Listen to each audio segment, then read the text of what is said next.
Hai guys, kembali lagi bersama gua di Saka yang review. By the way, apa kabar kalian semua? Semoga baik-baik aja ya. Pada kesempatan kali ini kembali Saka yang akan membahas sebuah film yang cukup seru namun berbeda dari biasanya.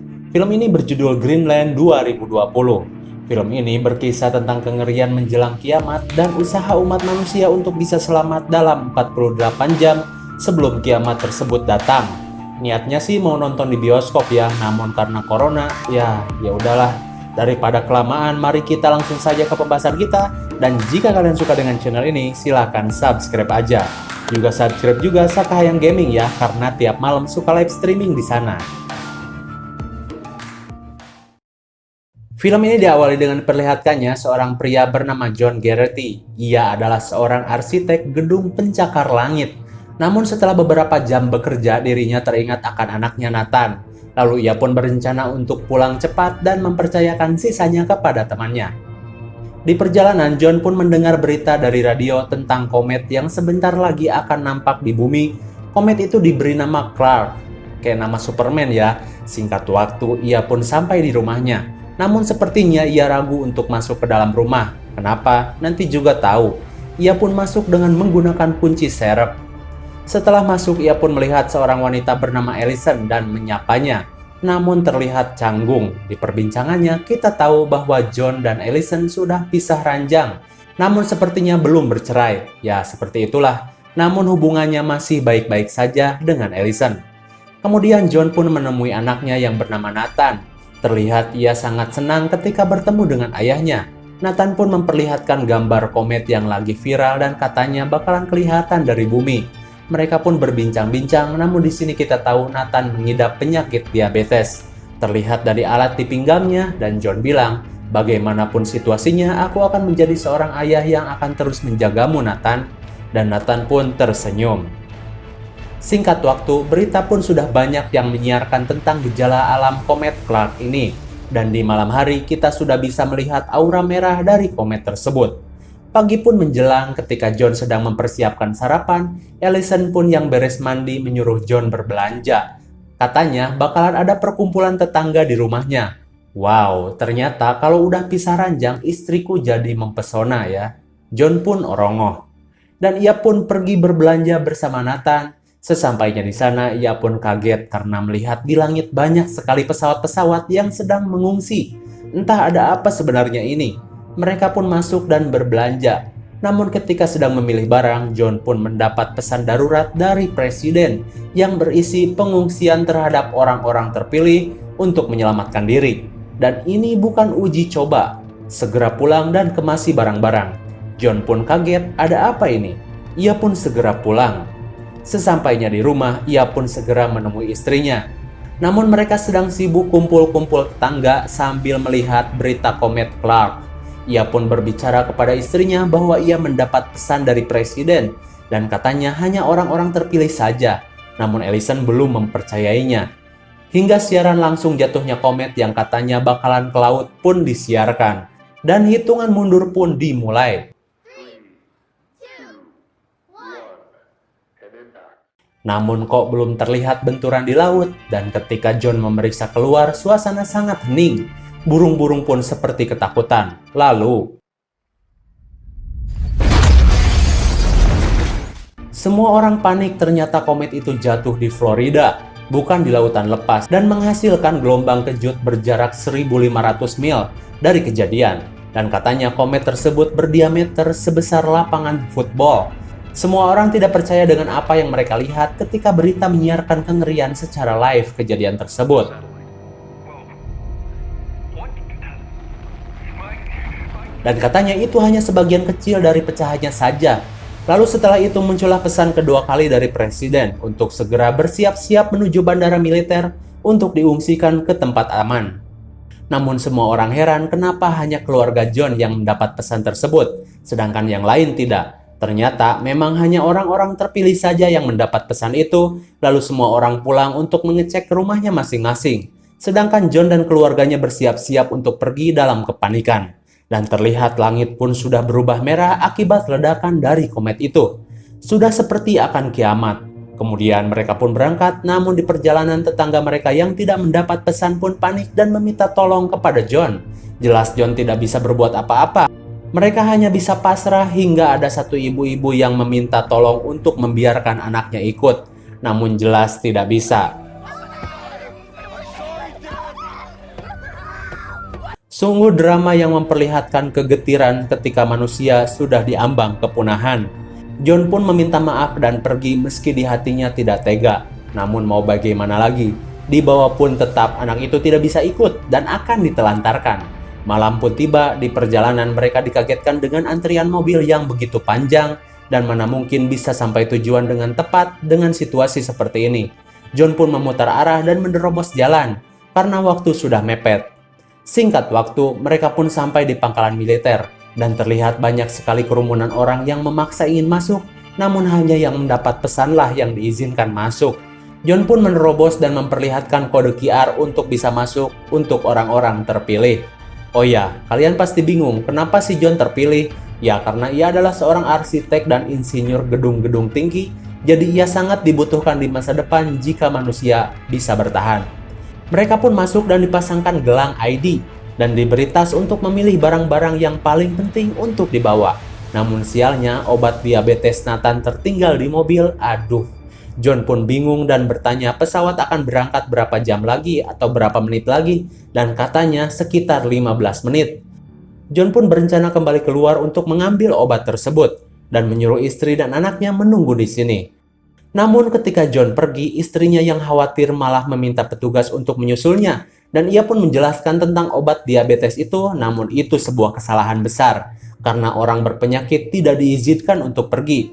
Ellison pun dibawa ke kantor menemui atasannya, dan ketika John menemukan obat tersebut, ia pun kembali dan tidak menemukan di mana keluarganya.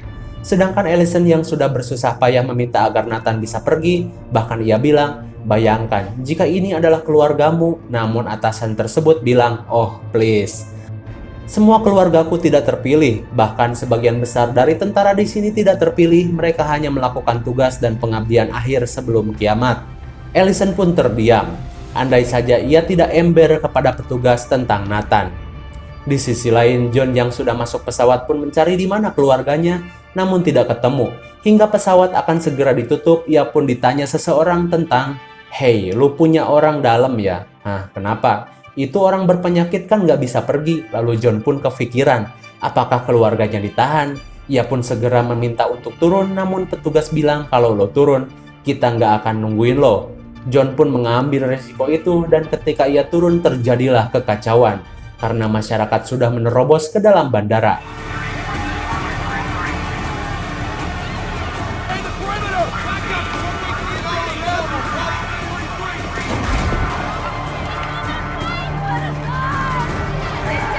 Hingga terjadi baku tembak, dan sialnya tembakan itu mengarah kepada bahan bakar dan terjadilah ledakan.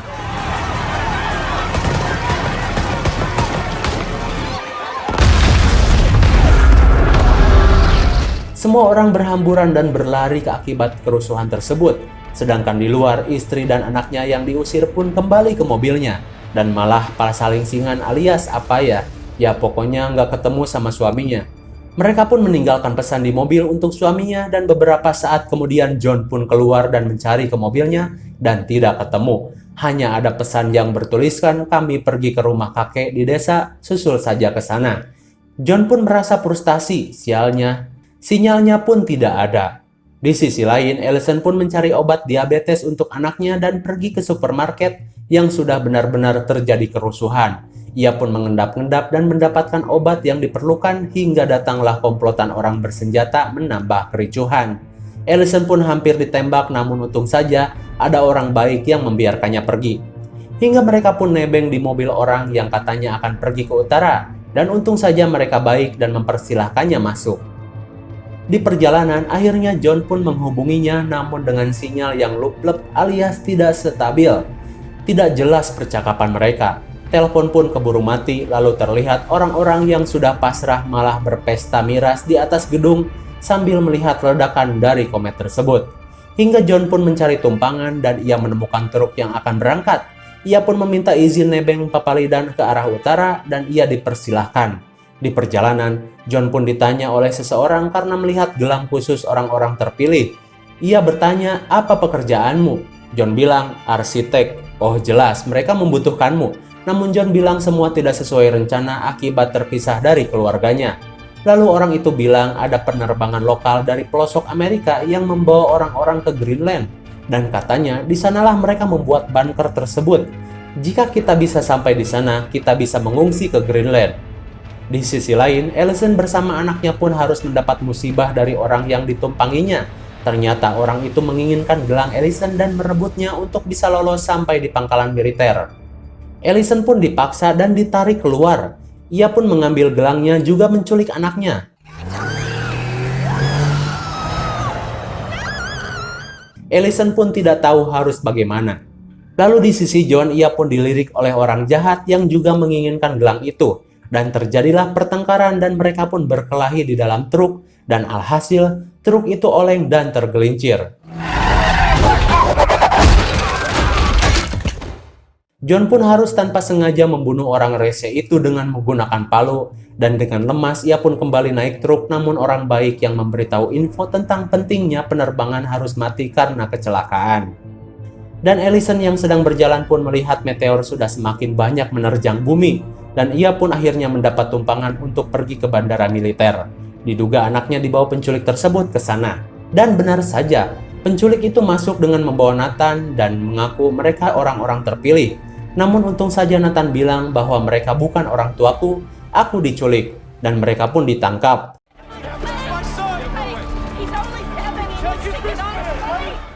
Lalu Nathan pun dibawa oleh tentara tersebut dan diobati. Lalu ketika Allison sampai di bandara yang tadi, ia pun segera keluar dan mencari di mana anaknya. Ia pun melapor ke petugas dan diarahkan ke bangsal pengungsi. Ia pun dengan panik mencari di mana anaknya. Untung saja ia diarahkan seorang petugas baik hati dan menunjukkan di mana anaknya. Dan akhirnya mereka pun kembali bertemu. Nasib baik pun menghampiri Allison.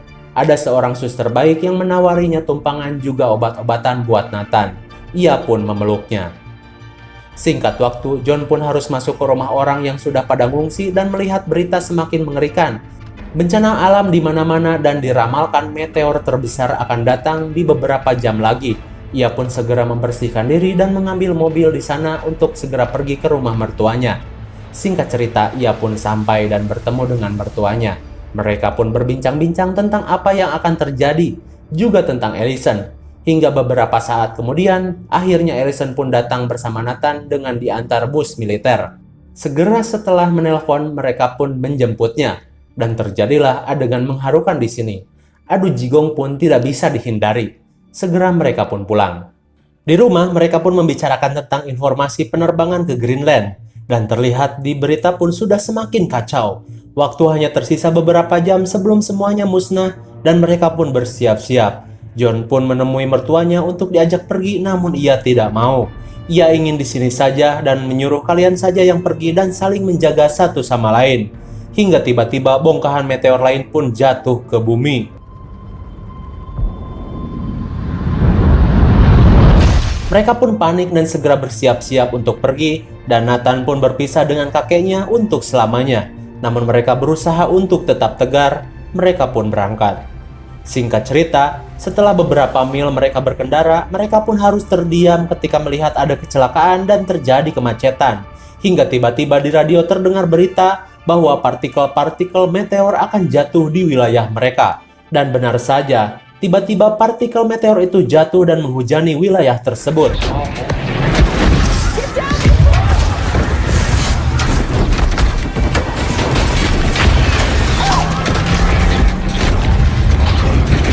Mereka pun segera mencari tempat perlindungan dengan masuk ke dalam hutan hingga di depan ada jembatan. Mereka pun segera berlindung di bawah jembatan sampai hujan meteor itu berhenti.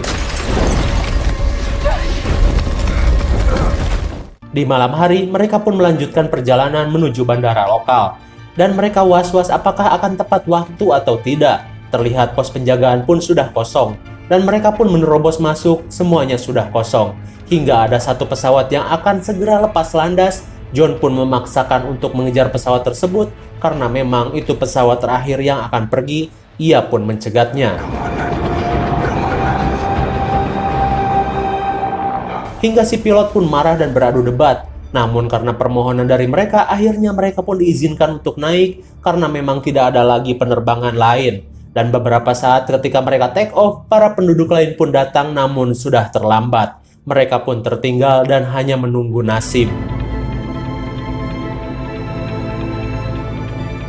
Malam pun berganti pagi, beberapa jam mereka terbang, akhirnya daratan Greenland sudah mulai terlihat dengan hamparan yang sangat indah. Namun tiba-tiba pecahan meteor kecil lainnya mulai menghantam bumi dan terjadi ledakan yang sangat dahsyat. Pesawat mereka pun oleng dan sampai-sampai mesinnya mati. Si pilot pun sekuat tenaga mengontrol pesawat tersebut dan akan melakukan pendaratan darurat.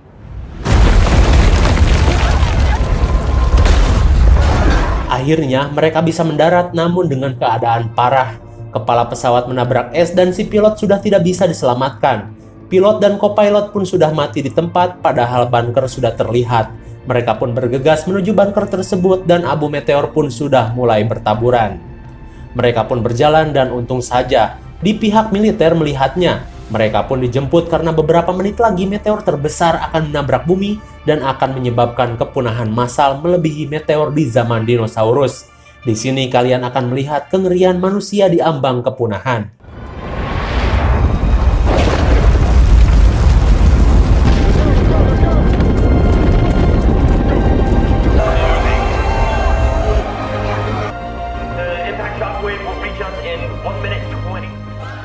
Lalu mereka pun bersiap menghadapi impact dari meteor tersebut yang akan menerjang beberapa detik lagi.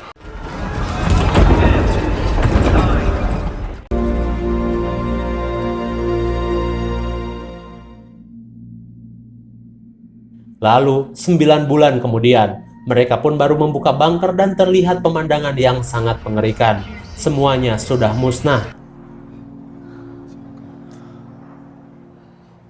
Namun terdengar di radio dari berbagai belahan dunia yang sepertinya ada beberapa orang yang masih bisa selamat dari kejadian paling mengerikan ini.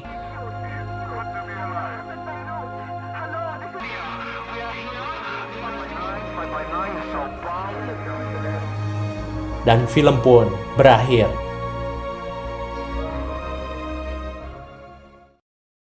Bagaimana? Cukup mengerikan sekali ya. Di sini kita sedikit diperlihatkan gambaran kiamat melalui meteor besar yang menghantam bumi.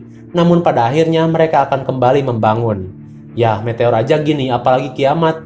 Nggak kebayang betapa mengerikannya itu semua. Dan IMDb untuk film ini adalah 6,3, cukup memuaskan ya. Hanya saja, impact dari ledakan itu tidak divisualisasikan secara jelas seperti di film 2012 dan San Andreas. Mungkin segini saja review dan penjelasan film Greenland 2020. Jangan lupa like, share, dan subscribe supaya kalian tidak ketinggalan jika ada video baru dari Saka Hayang. Thanks for watching and see you on next video. Bye-bye.